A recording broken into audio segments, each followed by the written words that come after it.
shouldn't be the case. Yes.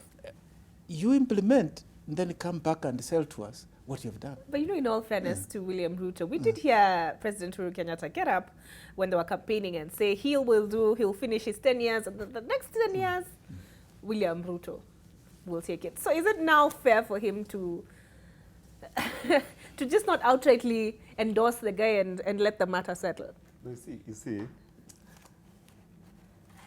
if William Ruto, if the president were to, let's say, express support at this stage, it's very early in the political campaign. In fact, the Elections Act and the Election Campaign Finance Act stipulates the timelines for election campaign to be about 12 months the election. You see, if the president were to express support for Ruto at this particular point, that would have a destabilizing effect, because it now means that the lines are drawn again. And now the political realignments will begin. So, I mean, it's a common sense position that, listen, the president just wants to do his work and finish his term. At least let's move this conversation on 2022 to there about 2021 December, when I have less than 8 months to go. You know, when the campaigns have started.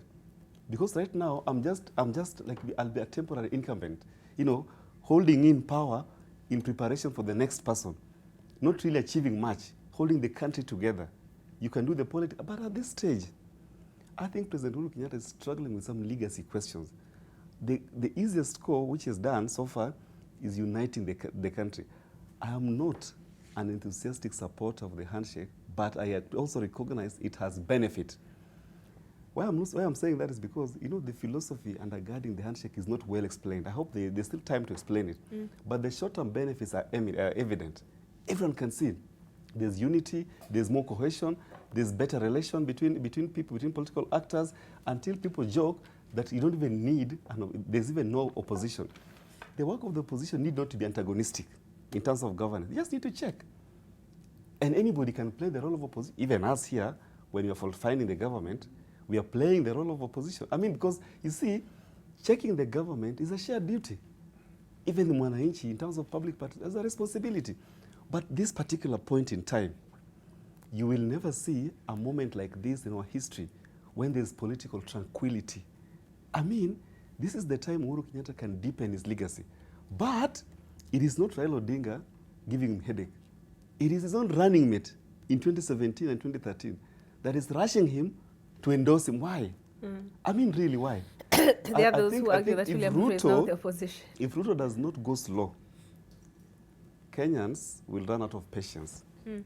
And when he wants Kenyans to stand with him, when he has been betrayed in terms of 2013 and 2017 commitments, when he has been betrayed by Uhuru Kenyatta, he will not have support from Kenyans, because what Kenyans will remember is a period of consistent and antagonistic political approach against the advice of the president.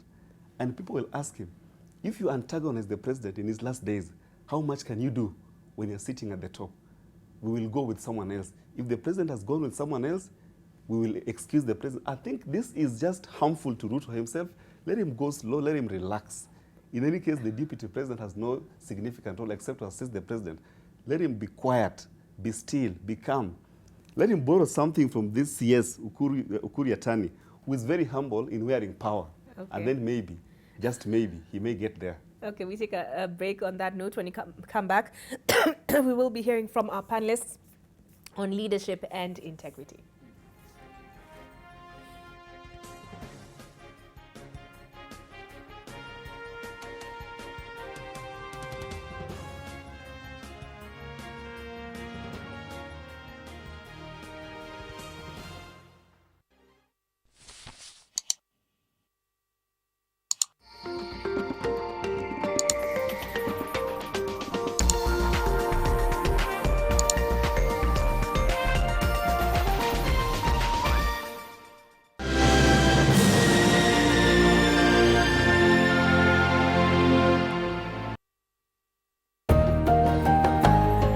Children bring joy to our lives, but they grow up so fast. Soon it's time for college, and by that time, college fees can be a huge expense. For as little as 3,500 Kenya shillings, Educare combines life insurance with savings for college. Download the SE mobile app, open an account and start saving now.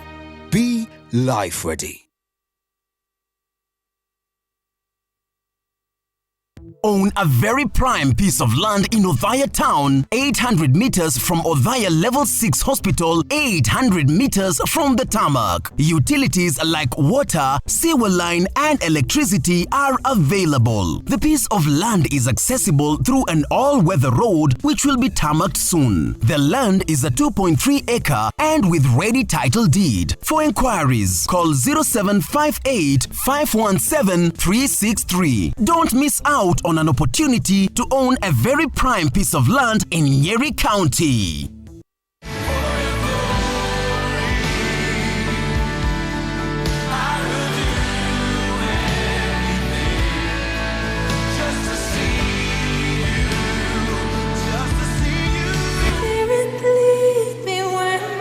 Trusted without borders, and we walk upon the waters wherever you would call me. This is a move.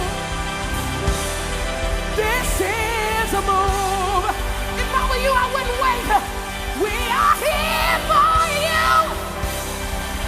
Come and do what you do.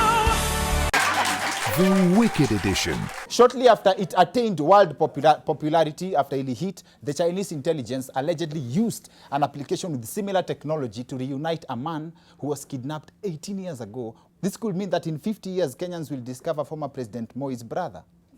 Yes. Spray your body. You stay for that color for 3 days, then inatoka. Hakuna mavitu zingine. No, I can't, because ningefanya hivyo singeweza kuzaa, by the way.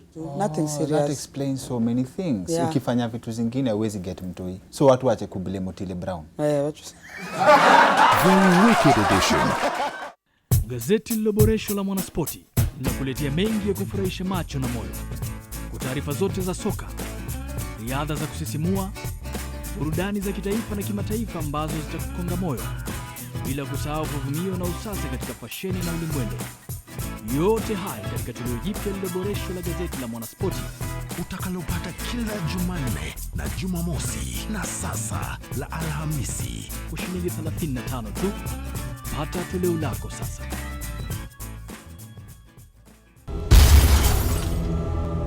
Yesterday he started seeing things. Jess, it isn't just real. It's more real than the physical realm. There's invisible forces around us all the time. Some people can tap into it and change things. You have that gift. It's okay, they're not real. They are real, and they're coming for us. Jason, we're not imagining anything.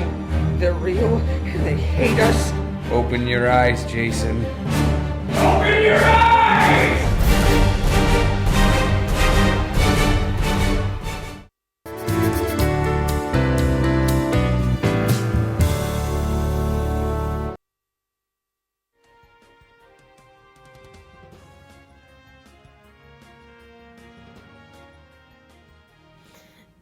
Good morning. It is now 7:02 and 6 seconds, 7 seconds. Yes, it is 7 in the morning. You're watching AM Live. With me in studio is Ambassador Erastus.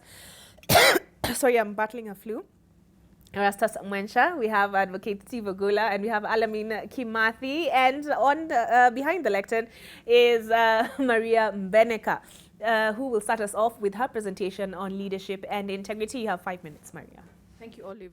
I think the leadership and integrity question or discussion that we're having in this country couldn't be more appropriate, because when we look at the Constitution, which subscribes to this ideal, starting from Chapter 6, we must be guided by the fact that the Constitution expects that the subsequent act, which is the Leadership and Integrity Act that came into force later in 2012, borrowed back from the Constitution, which was to say that, a state officer or a public officer must be guided by the ideals and the values of the Constitution.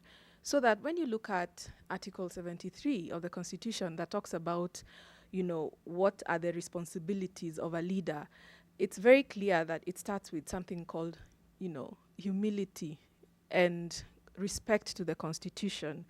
It says that a leader needs to show, he needs to bring honor and dignity to the nation through his actions.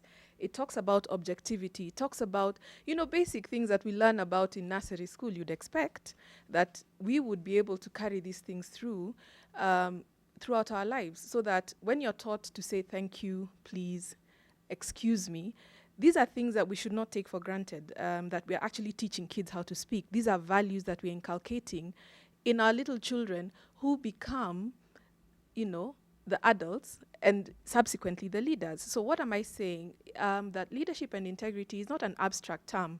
It's not something that those guys do, out there. Leadership and integrity is about you and I.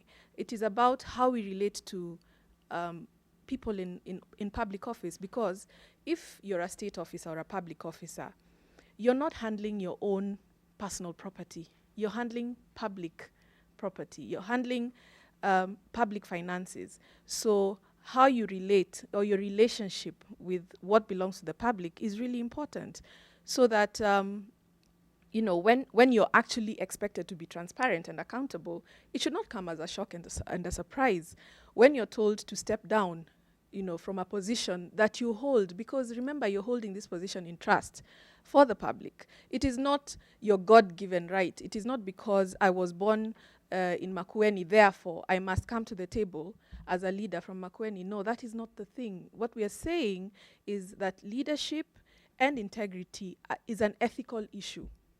So when Mwananchi, for example, and we have to have this conversation when we throw this back to the people, how do you relate to power? You do not, bow down or say, oh, that is a big man. That is not the relationship that we're supposed to have with leadership. We're supposed to hold our leaders to account. We're supposed to demand for transparency and accountability in line with the values of the Constitution. If you look at the Act, actually, Section 3 of the Act, it takes you back to various articles. It even takes you back to Chapter 4, the Bill of Rights. So that when you're talking about social and economic rights, and now which is something like the Big Four agenda, talking about social security, talking about health, talking about housing. Now, when these decisions are made or passed in Parliament, and this is a call to our leaders to actually introspect, we are not asking for you to force down decisions on people. If you look at the current bill we're talking about, the Huduma bill, I mean, the amount of interest it has drawn from the public tells you that the thinking that went into it did not anticipate what the Mwananchi needs. Why would I need, for example, to pay for a card, which is being called the Huduma card, that is actually going to be my identification document? What are you saying about the lady in Lamu or in North Hor who can't even afford drinking water? She does not have drinking water reticulated to her. We have to start thinking clearly about the objectives and the wants and the needs and the aspirations of the Kenyan people. When they sat down and said, this is the document that we want to guide our leaders and those who make decisions or policies, so that you're not making decisions that are actually alienating the people further. So that is leadership and integrity. It is woven in all the articles of the constitutions that are relevant. And therefore, what I'll say is that the judgment coming from the court recently, Justice Mumbi Ngugi, was actually a brilliant judgment.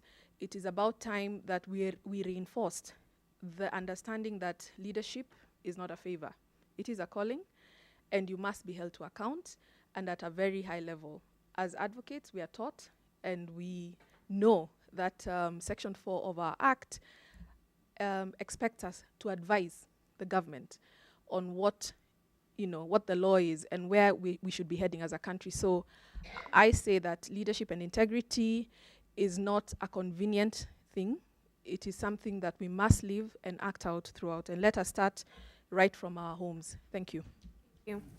And speaking about advocates advising government, I think one of the questions we asked this morning was how do we get the warring sides, quote unquote, to be cliche, to dialogue on the division of revenue bill. And I'm seeing the Daily Nation saying the Law Society of Kenya has offered to play that role, the role of mediator. Actually, we have actually written to the parties because we are willing to mediate, and we expect to see a good outcome. But given the events of yesterday, we advise strongly that both sides, all parties, tone down and give mediation a chance, because that is the direction we got from the arbiter when we went before the Supreme Court.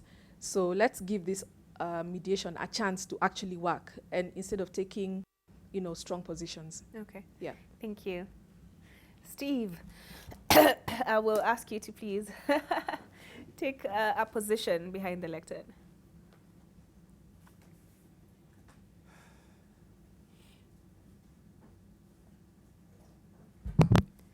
All right, and you made reference to that judgment by Mumbi Ngugi. When was that? I saw it in the paper, I think. I believe that was early this week. Yeah, and what came out of it is that there's a governor who has been charged, I think the governor of Samburu, and the question was whether he could access his office. And so the EACC, and of course you saw the DPP earlier celebrating, saying that this is what they've been saying, that once you're charged, you shouldn't be able to go back and influence certain outcomes simply because you're the one in power, and yet you're facing certain charges in court. So what the court said was that the governor can only access the office if he gets a go-ahead or is accompanied by somebody from the EACC. So that also it's a basic issue, you're not tampering with evidence, you're not intimidating witnesses and things like that. Okay. Yeah. All right, over to you, Steve. Thank you, Oli. Kenyans. Personalization of power is the greatest challenge of our governance. Make no mistake about it. The Constitution has rejected personalization of power. It has required a more deeper and detailed involvement of the citizens every step of the way. That's why you have Article 10 on public participation. Nothing that involves the people should be done without the people. And as my colleague Mariam Beneka said, power is supposed to be understood in the context of public authority, not personal authority. In fact, the Constitution has rejected the exercise of power in a manner that seems to suggest rule over the people. It is there. Article 73 says public authority should not be exercised in a manner that seems to suggest ruling the people. You're not rulers, you are leaders. To be a leader presupposes some commitment to certain ideals and our aspirational values. These ideals and aspirational values have been outlined in the Constitution.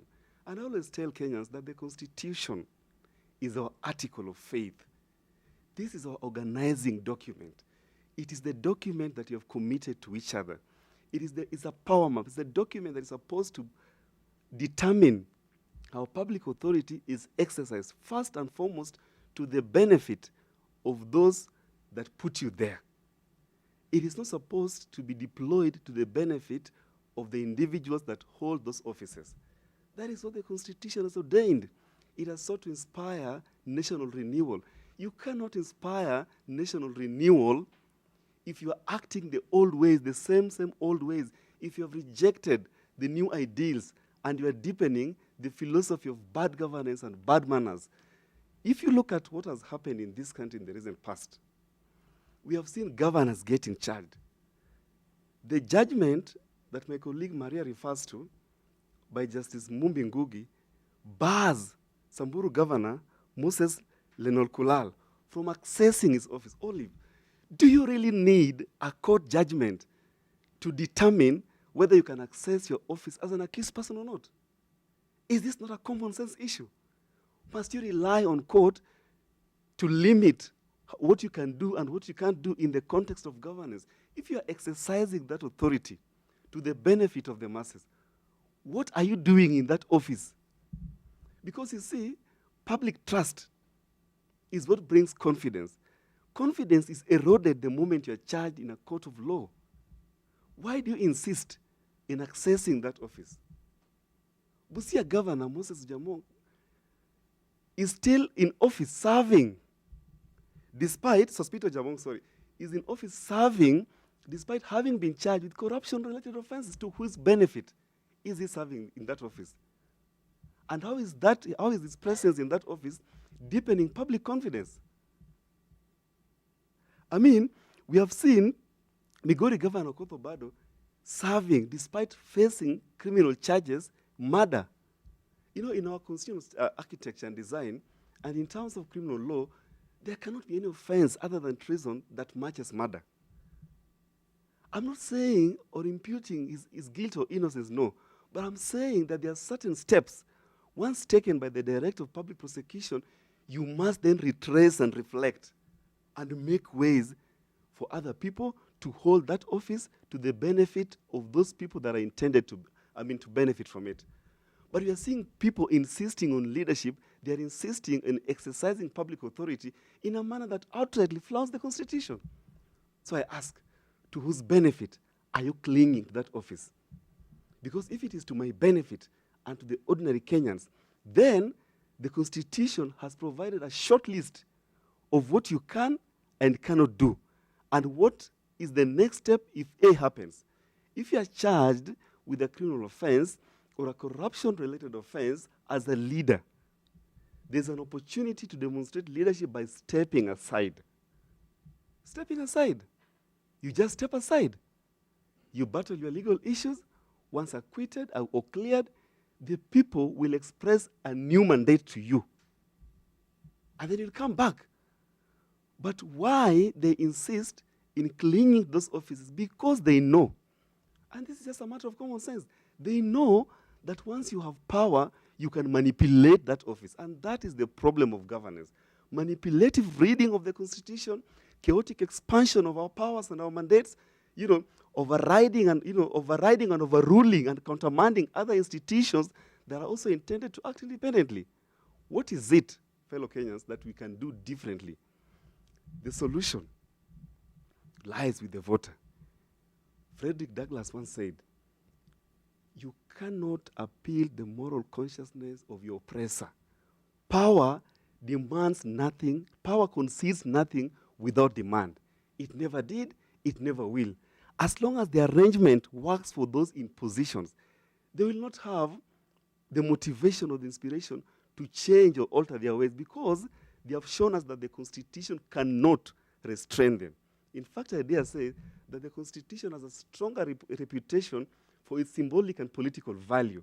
I mean, it's desirable to say that you have a Constitution that has divided, separated, and dispersed power, that you have two levels of government that are intended to deepen devolution, that we have independent institutions and organs of government. It's very eloquently laid out, but in reality, can we say as Kenyans that our political elite, that our leaders are faithful to that charter? Is there evidence, even remotely, to suggest commitment to the Constitution? I mean, evidence is all there to say. Our Constitution is under attack by those people who are intended to protect it. What can we do as Kenyans to get ourselves out of this situation? I have always urged Kenyans and cautioned Kenyans, as long as you are organized around ethnic solidarity, you will not be able to break this vicious cycle where leaders personalize power and use it to their benefit in your name. You have to break the vicious cycle of ethnic solidarity. You have to break party patronage. When you go to the ballot and you say, I vote 6Ps, I vote Jubilee, Jubilee, Jubilee, I vote ODM, ODM, ODM, without interrogating the reason why, what has inspired this person to contest. In fact, they say, my friend, once you have the ODM ticket, you are 30% in. Until Kenyans disrupt that philosophy of party patronage, you will not be able to get out of this problem, and the Constitution will not be able to constrain these people, because they have shown us that they have the capacity to outmaneuver the Constitution. Unless and until you reject bribery, that when there's an issue, you are given money to silence your voice, you will not be able to make demands. Unless and until you reject thuggery, that until if you raise an issue, you'll be threatened. And threatened by who? threatened by the very, the paradox, Olive, is that the leaders rely on the same Kenyans that manipulate them to protect them. They rely on us. They rely on us. When they're accused of something, in fact, the joke of the day is that C.S. Rotich, former C.S. Rotich, by law, the intent and the purpose of the Constitution is that once you've been temporarily removed, you are effectively removed. He has no business being in that office. He has no business going back there. But you will be surprised that C.S. Rotich may come back as governor. I want Kenyans to determine for themselves, what is it that you consider as ranking in priority? Do you consider ethnic patronage as ranking in priority?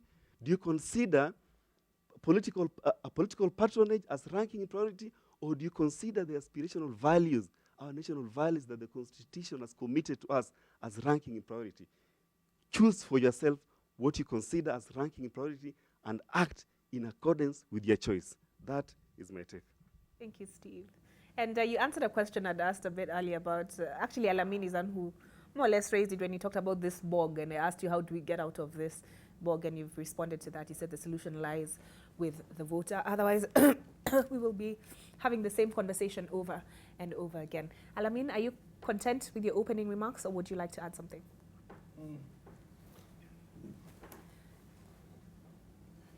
Yeah, let me add to that, to what my opening remarks, that the Constitution in 2010 restated our Africanness. The principles and values that we spelled out as a people, as Kenyans, were about recapturing our African spirit and injecting it into national life.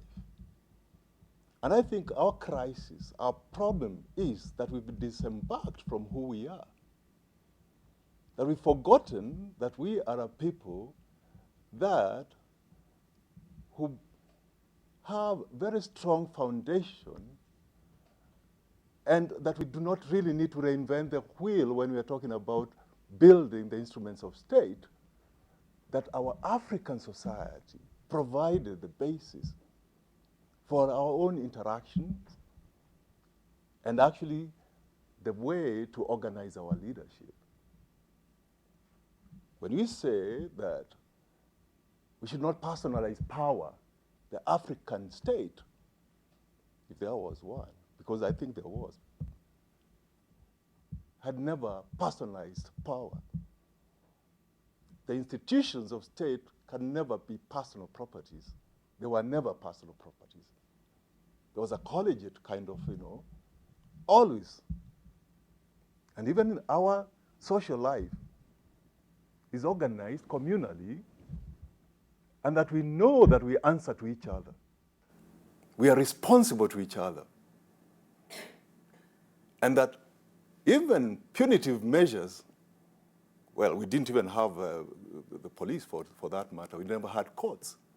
We had modicum of whatever, but we didn't have jails. We could punish you by isolation. We could rebuke you, admonishment by within the age sets. But we've disembarked from that kind of behavior at every level. We embrace the same people that we are accusing of being our problem, the people who plunder the state, the coffers of state. We welcome them in our midst.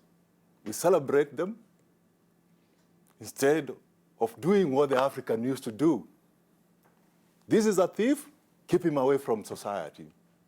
Or is suspected to be, let him be out of circulation from within, where we meet as a people, where we celebrate our harvests, where we're meeting for our rituals.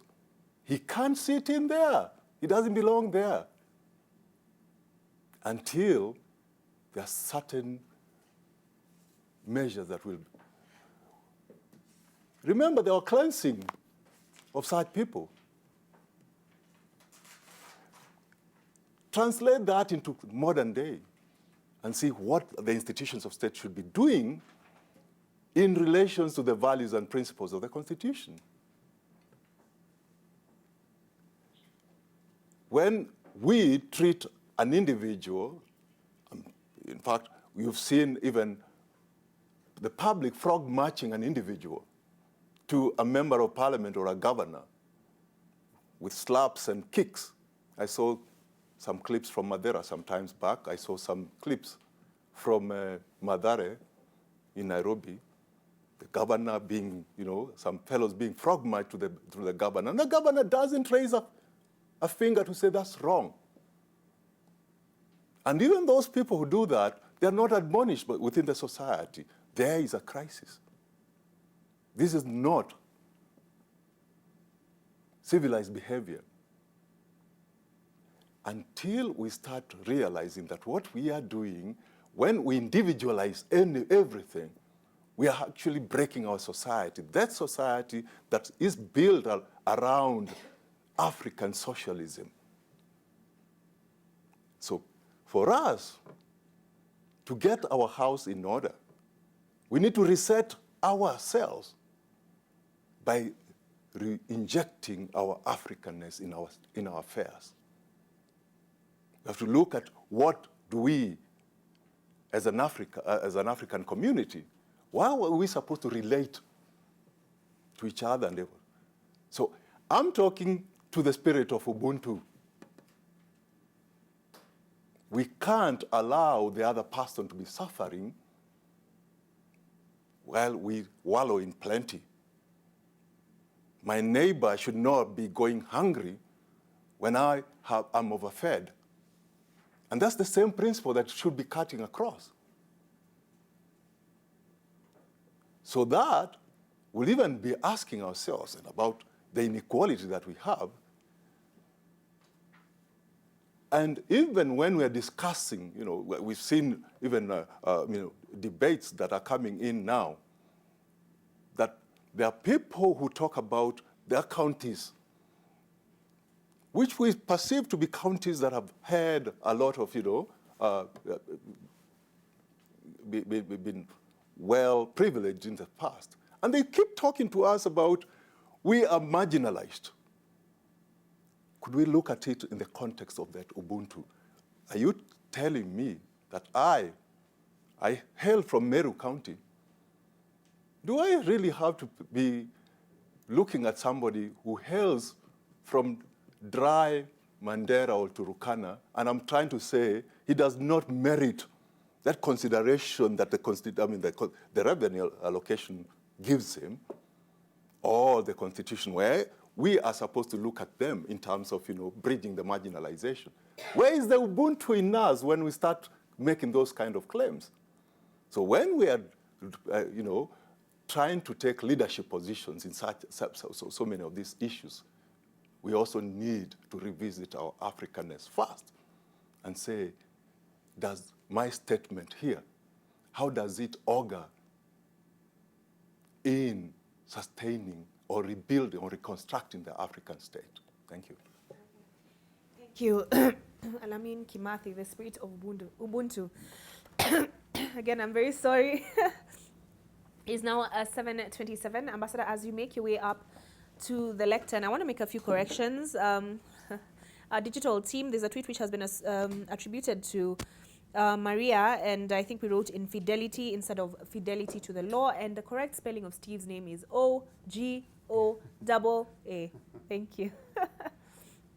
But I mean, very powerful stuff so far. There's a question here from it's Wanjiko Kenya, who says, thanks for your panelists. It's very inspiring. But what is their take on the role of lawyers acting as representatives of the people to oversight in parliament, yet stand with the looters as their advocates? We'll get to that, Ambassador. I'll let you go first. Yeah, and I let that to be answered by the lawyers. Thank you so much.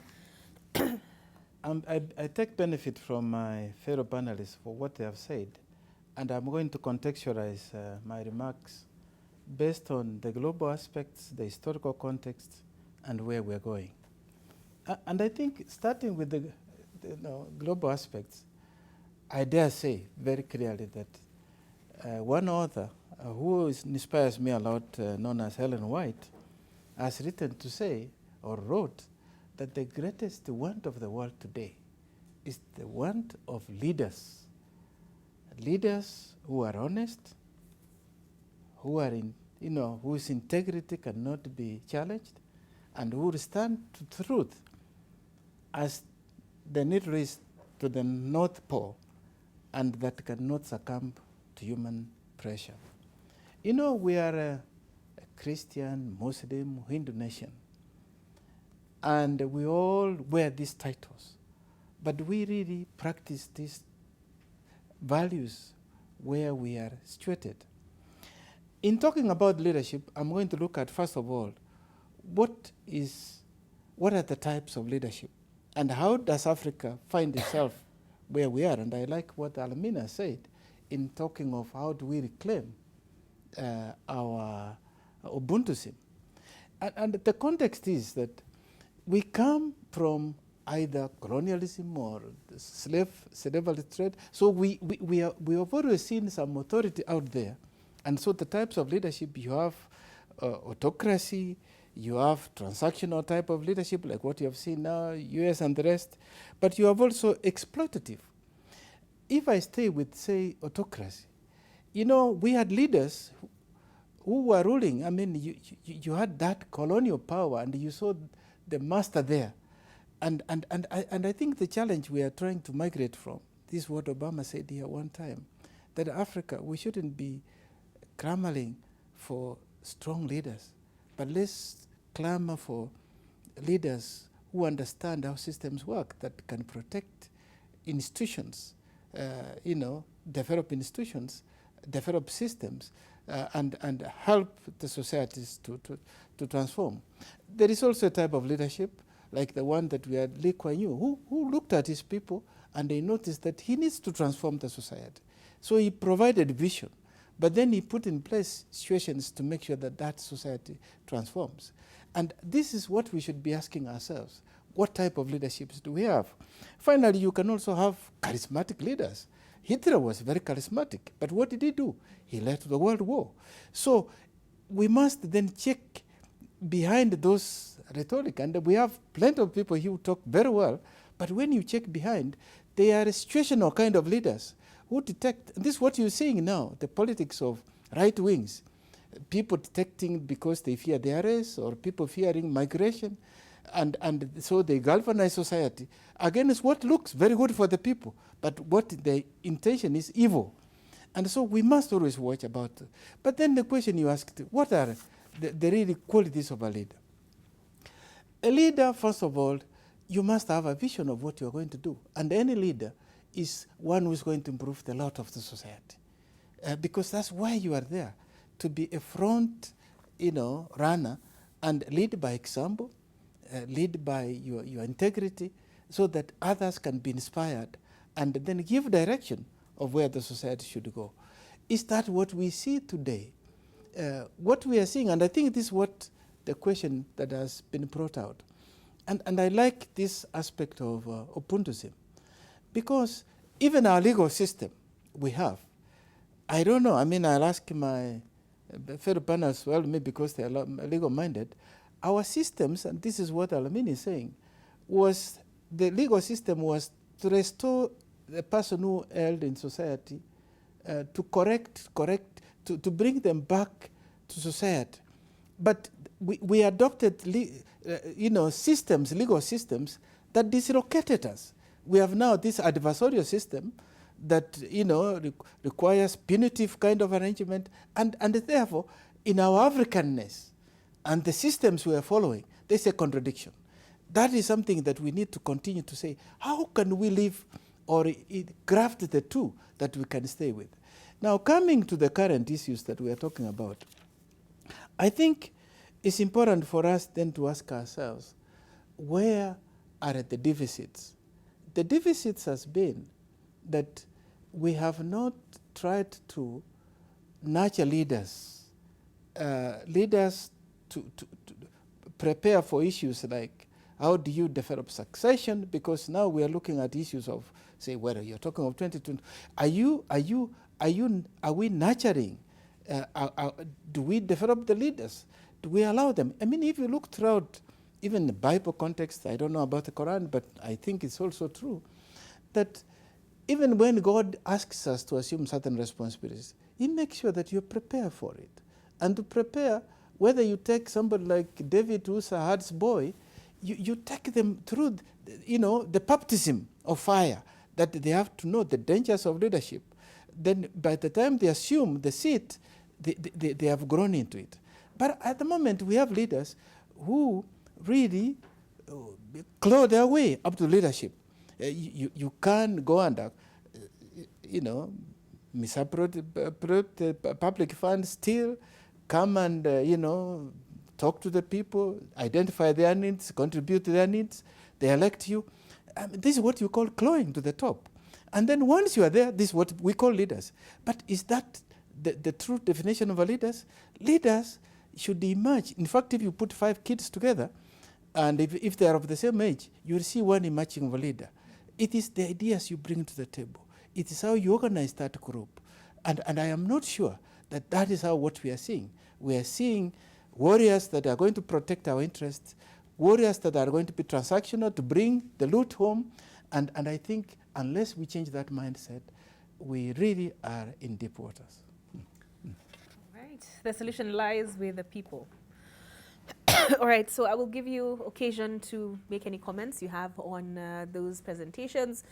Before I bring in the question of whether this integrity crisis, I think it's Alamin who described it so, just cuts across, or rather is a wider problem if you look at the election of Boris Johnson and the repeated lies that we hear Donald Trump tell. So I'll start with you, Alamin. Yeah, you've just stated what I would have said, that globally we have a problem. I think we are in the age of darkness all over again. But it's not all lost. To me, I actually think that it's light shining in darkness, and darkness does not comprehend. We have seen very ill behavior all across the board. If you talk about the United States, which a couple of years back would have been the reference for all of us, it's no longer the reference. We can't talk about leadership. Even, leave alone Trump, just go through and see the kind of behavior that you have. It's not what would have been tolerated some times back. And even now, when you talk about Boris Johnson assuming the prime ministership, you actually wonder whether that would have been the case some times back. And Boris being who he is, Brexit, for instance, Brexit to many was based on so many lies. And lies have become the currency of transacting business in government nowadays. It's not just within us here, but it's a global issue. When we come here, we organize ourselves around lies, right from our polls. The elections are all about who lies more than the other, if you see what I mean. We lie even at nomination within the parties. We lie even within the IEBC itself. Yeah, even within procurement and all. We don't even want to fix those issues because they work for us. And that is what is going to snowball into something. We are in a house that's coming down, crumbling any time now. When Trump talks about, making the United States great again. You just wonder, great again. When it was great, what was it built on? Lies. So if you want to make it great again, lie more. And that's where we see all these optics. And we've taken over, I mean, the whole thing about our management of public affairs, again, is about optics. We create fiction, we fictionalize everything. When a leader is supposed to be, showing by practical example that this is my achievement, you'll actually go about creating optics. We've had portals right from up there. We have portals even at the county level. The public relations departments are about creating lies.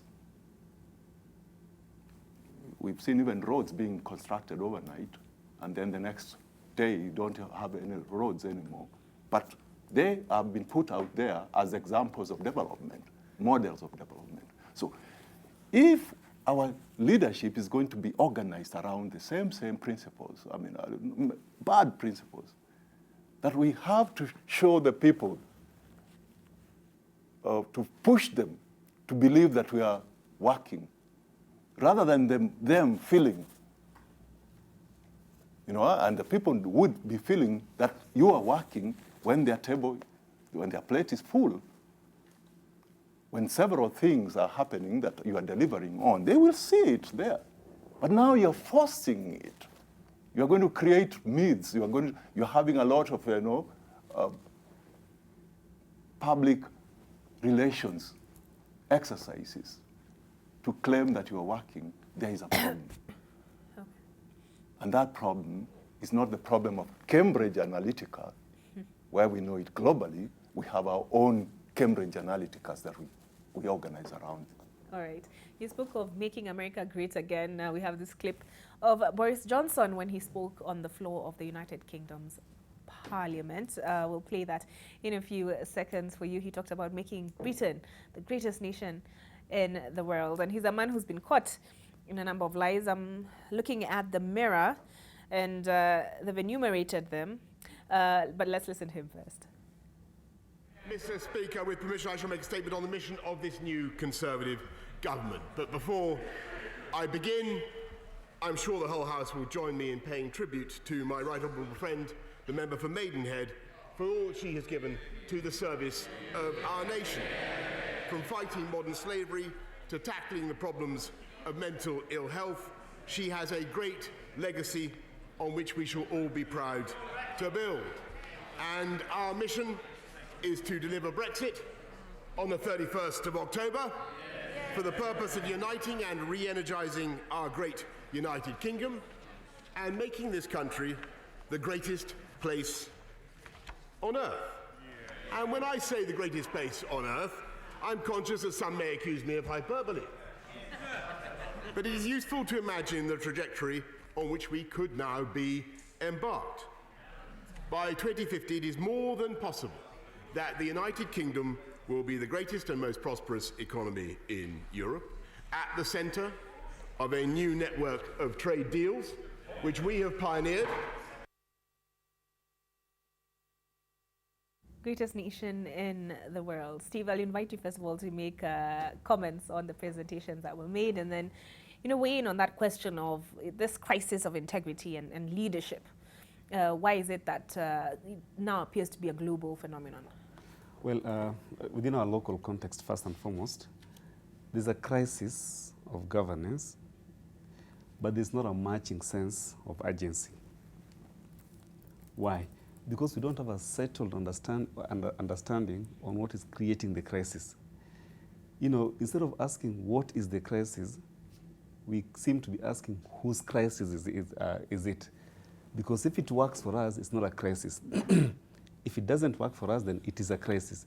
And that is what I picked from Ambassador Mwencha. In fact, he spoke to the core issue when he says, we consider our leaders as warriors to bring back the loot.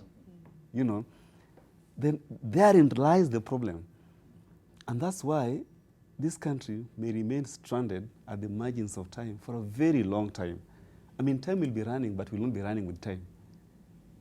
We will not be progressing you can't say that we have consolidated so much since 2010, because the way we frame issues, the way we frame governance, at the top, there's really no crisis.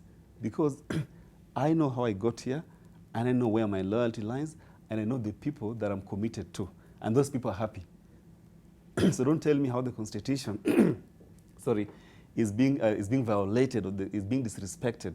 I have a constituency that is happy with my tenure and my services, because they consider me as the warrior who brings back the goodies.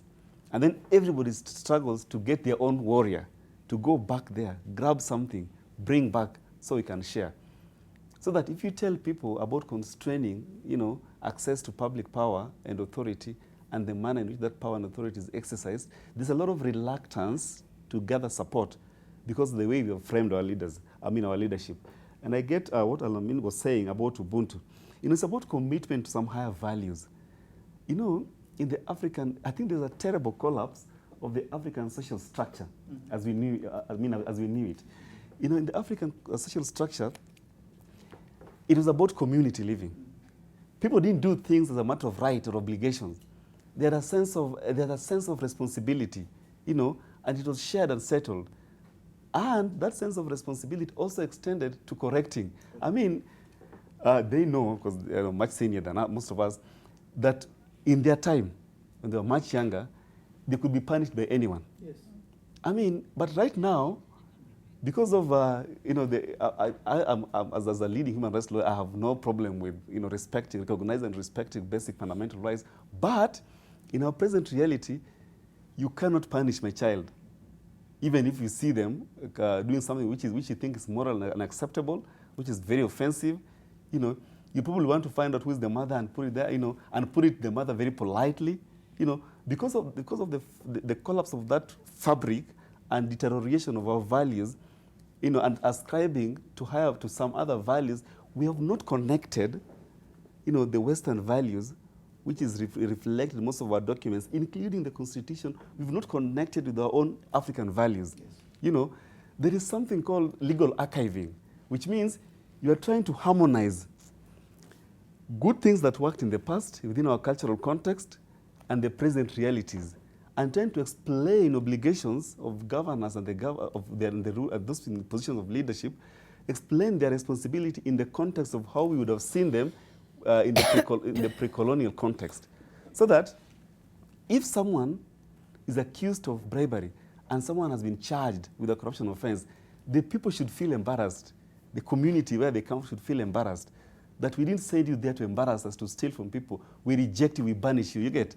But in the modern setting, because of personalization of power and domination through resource allocation, they come back and say, listen, I was struggling to make sure that we benefit as a community. But you see, they have pushed me outside the table. Is this something that you want to accept? Then the people will say no. So I think the clarion call that I get from Alamin, that we have to reflect on the bindingness of our African values and what we can do to inspire leadership in post-2010 dispensation, without which we'll be going round in circles. Is it the cause that you want to lead us? I think that is what Maria was agonizing over. Decisions will be made later and at the right time, and when Kenyans make that decision at the ballot, it will be binding. So don't rush us, don't corner us to accept a position because you feel you are anxious about losing certain spaces, and you don't want to lose those spaces, because if you lose those spaces, your future, political future or individual future will be compromised. Then you begin constituting yourself into a nuisance, if only for the disruptive value. Because if there's chaos, then there's opportunity to sneak in. That is what you're speaking to. I want to urge Kenyans. Ultimately, the solution, Olive, will lie with the people that feel the pinch. There's no motivation to act differently if it's working for you as a leader. If manipulative reading of the law works for you, what is the motivation to depart from it? Okay. It's a common sense issue. It is the people that suffer the most that must make a decision. And I'm calling for a moral revolution. A revolution that rejects domination just because you have an ethnic connection. A revolution that requires aspiration to some higher values, what Alamin was talking about. Let us make that moral commitment when there's still time. Otherwise, Kenyans must know that come 2023, you will be making the same complaint. And I'm just tired of whining all the time. Let us take decisive actions. Let us organize. Let us agonize, fine. But then let us organize differently so that there can be meaningful change using our past experiences, as has been said by Alamin, using our past experiences and present realities, as Ambassador Mwench has said, and also as my colleague Maria has well articulated. Right, Maria? Yeah. I think we had wonderful presentations. I liked particularly the presentation by Alamin about Ubuntu and you know, what it espouses, our ethos as people. We have to start looking at that. Yes, we have a constitution, but where did it come from? What was the energy around it? What informed it? So that when, like Steve rightly says, that you cannot punish my child because of, you know, the law now that protects children, and I know my rights as a parent, we went away from it takes a village, you know, to raise a child.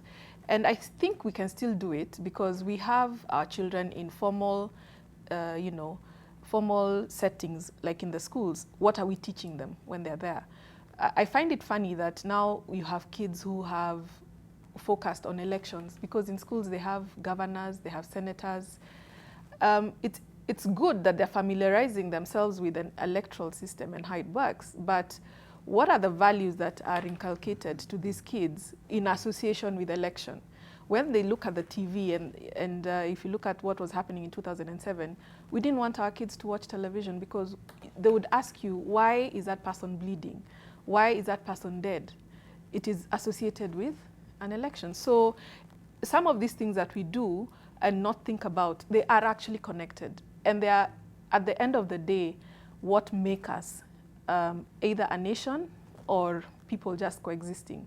And so we cannot look to politics to fix what is actually our values. We must be the ones to inform the values so that whatever we put out there in the name of leadership, whoever we elect, whoever we nominate, our nominations should not be fraught with rigging and all manner of nonsense. I mean, people get killed because of nominations, not even the general election. So what processes are we putting in place? So Alamin's analysis was quite good in that sense.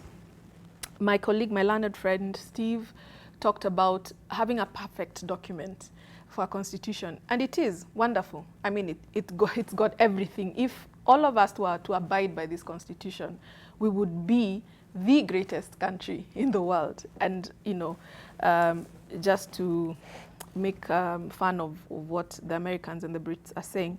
But the truth of the matter is, you have to scratch beneath the surface. You have to talk about what we are doing about it, because the application of the law is selective in many, many instances. So that if we say that we are true and we are consistent and that we are loyal to the Constitution, then we would not have, you know, varied judgments coming out of our courts. We would not have varied interpretations coming from government when it comes to whether one should step aside or not. We would not have inconsistencies in the application of policy. So that if we are saying, let us be true to the law, let us be true to the Constitution, when people get appointed to public office, they actually sign an oath in line with the Leadership and Integrity Act. Before the Constitution was passed, there was the Public Ethics Officers Act that you had to declare your wealth, so that at the beginning of your term as a state officer, it is known what you own, and at the end of your term, let's see. So anyway, you know, when we're talking about what Ambassador Mwenja was saying about the expectations that are created, or what comes with leadership, what is our relationship with leadership? And what I was able to surmise was that it is a transactional relationship, so that we are not having a relationship with leadership that actually gives you the power, which is in the Constitution. If you look at the preamble, it says we the people. So the law is made by the people, for the people. But when it comes to the application of the law or the interpretation and how we view leadership, you get the sense that we have put you there to sort us out, and when you come home, you need to come with something, so that when you're shaking a leader's hand, or there's an expectation that is created around it, that the leader must pay the bill, the leader must come to a harambe, the leader. So where do you think this money comes from? Okay. So, you know, and then just to allow me to touch on what I think about America and Britain and this whole conversation about making these countries great again. You have to look at where they're coming from. And what is ailing the world right now is that the economy is not what it used to be. Everybody is struggling. So that they're inward looking now. Everybody is looking at the little space that they have and the need to protect it. That's why they're toughening up on immigration law. That's why they're very strict about who's coming in and going out of their country, who's investing there. And if you look at initially, right from colonization and all these things, the minorities went to America, right? But they went there as workers. They went there as watu wa mkono, blue-collar jobs. But what happened is that they had children who then got educated, who then got into private sector, climbed up the ladder. Others went into public office, got elected. Minorities were suddenly influencing policy. And what happened? The greatest shock or distortion to the balance was our very own Barack Obama. I mean, we own him because of his Kenyan heritage. So he becomes president. What does that say? That it is not what they thought they were as a country, because this is what is coming out, that making America great again is that, you know, we have to reset. These guys who have come over and taken over cannot be the ones to do it. So the converse, why do we need to look at you know, America or Europe and think that they're great? We can do it right here. We have the same education. I mean, we've studied all these things. We have people running institutions and working in institutions that influence governments, like World Bank. You have our own people, very educated, up there. We have people going to Rwanda every day to benchmark. So we need to think of ourselves as people who can actually pick ourselves up and make our own greatness, so that we're not having to look at others. But it is, it's out there, it's in the universe, and what you put out in the universe is what you get back. All right. Ambassador, you'll forgive me. I will give you 2 minutes to encapsulate your points. Unfortunately, we've run out of time. Okay, I'll use them that effectively to say, I think you can see there is quite a lot of convergence in our discussion. There is no divergence as such. And I want to really build on 2-3 aspects of what has been said. One, that unfortunately we live in contradictions as Africans. We have that base that has brought us up, but we have also brought in the external aspect. We have borrowed these values, but we have not juxtaposed them properly, that we can live in harmony with the two. And so our education system needs to interrogate that our education system should go and start teaching about Pan-Africanism, Ubuntuism, and also bring this value of collectiveness that my panelists have ably brought about. But also coming to the legal systems that we have, I mean, the political dispensation. I think if we go back, and Maria has been, you know, emphasizing this, Chapter 6, unfortunately, our leaders in Parliament downgraded this. They didn't want to have it implemented. And now we're reaping the benefits of it. Because should we embrace this constitution perfectly? Because we are working towards a more perfect state.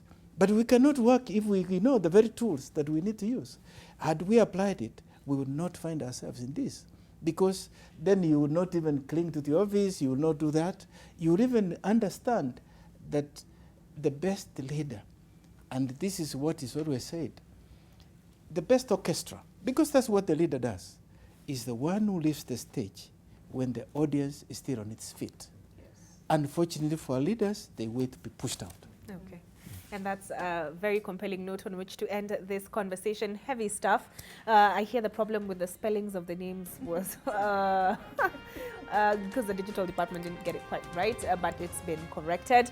Thank you so much for keeping me company. Coming up is Living with Us.